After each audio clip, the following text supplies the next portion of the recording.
Buenas tardes, soy Andrés Hernández, estudiante de la UNAM. Actualmente estoy estudiando la carrera de Ingeniería Multimedia. Tengo 21 años, actualmente trabajo como diseñador gráfico y pues el día de hoy voy a presentar el trabajo de introducción a las redes de computadoras perteneciente a la tarea 4 para el curso de Fundamentos de Informática y Redes. Vamos a ver la presentación en Prezi. Y el trabajo trata sobre el modelo OSI. Vamos a ver qué es el modelo OSI y las 7 capas del modelo OSI.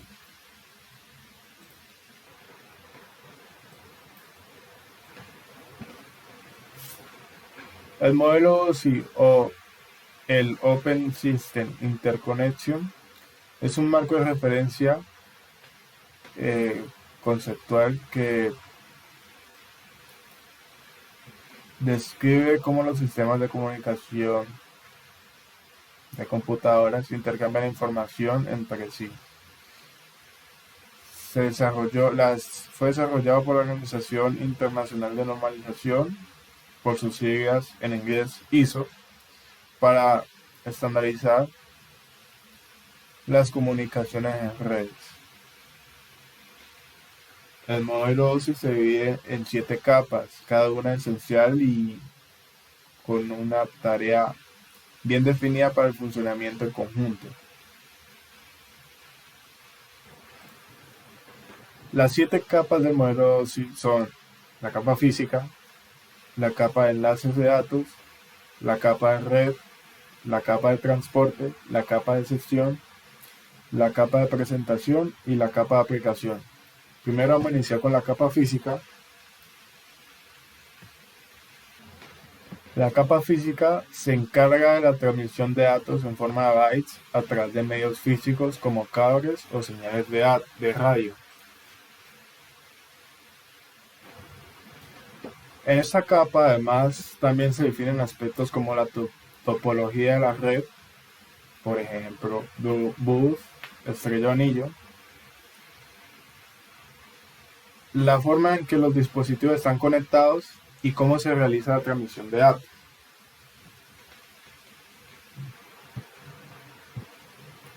Pasamos a la capa 2, la capa de enlace de datos, que se encarga de la detención y corrección de errores en la transmisión de datos y de la gestión del acceso al medio físico.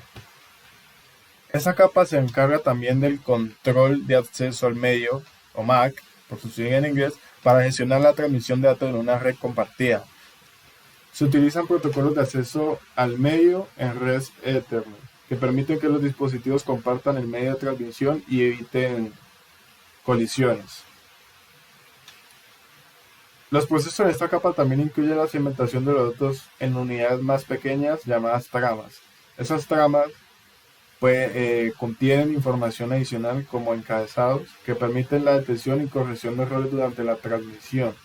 Además, la capa de enlaces de datos es capaz de manejar el flujo para asegurar que el receptor no se sobrecargue con más datos de lo que puede manejar. Ahora pasamos a la capa número 3, la capa de red, que se ocupa de la conexión y el enrutamiento de los datos a través de la red, asegurando que lleguen a su destino correcto. Algunos de los procesos en esta capa incluyen el enrutamiento, donde los routers toman decisiones para enviar los paquetes de datos a la mejor ruta. Esto utiliza algoritmos y tablas de enrutamiento para determinar el camino más eficiente y adecuado. Además, la capa de red también realiza la fragmentación y resambre de los paquetes en caso de que los datos sean muy grandes para ser transmitidos en una sola unidad. En esa capa, los paquetes se encapsulan con encabezados que contienen información de control, como por ejemplo las direcciones IP de origen y destino. Estas direcciones son fundamentales. Estas direcciones son importantes para que los routers puedan enrutar los paquetes correctamente hacia su destino. Ahora vamos a la capa número 4, la capa del transporte. La capa de transporte se encarga de la segmentación y el resambre de los datos y proporciona mecanismos para el control del flujo y la corrección de errores. Los protocolos de transporte más comunes en esta capa son TCP o Transmission Control Protocol y UDP, User Datagram Protocol. TCP ofrece una comunicación más confiable y orientada a la comunicación, mientras que UDP proporciona una comunicación más insegura o poco fiable y orientados principalmente a mensajes individuales. Pasamos a la capa número 5, la capa de sesión. La capa de sesión establece, mantiene y finaliza las sesiones de comunicación entre aplicaciones en diferentes dispositivos. Esta capa también se encarga de la recuperación ante errores, fallas que se puedan presentar. Si ocurre algún error durante la comunicación, por ejemplo, una desconexión de forma repentina, esta capa puede permitir que las aplicaciones continúen o reanuden, mejor dicho, la comunicación desde el punto donde se interrumpió. Pasamos a la capa número 6, la capa de presentación. La capa de presentación se ocupa de la representación de datos como el cifrado y la compresión para garantizar y asegurar que los dispositivos puedan interpretar correctamente la información que recibieron. Esta capa de presentación también puede realizar la compresión y descompresión de datos para reducir el tamaño de los datos a transmitir. Puede realizar el cifrado y descifrado de los datos para garantizar la seguridad y privacidad de la información transmitida. Pasamos a la capa número 7, capa de aplicación. La capa de aplicación es la capa que es la capa más cercana al usuario final y proporciona interfaces y servicios para que las aplicaciones puedan acceder a la red.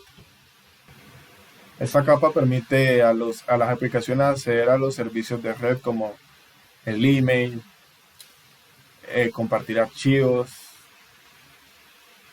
la navegación a través de internet y otros muchos procesos. Podemos resumir que cada capa del modelo OSI tiene funciones específicas y procesos asociados para garantizar una comunicación eficiente y confiable en una red de computadoras, ya que todas dependen de un buen trabajo en conjunto para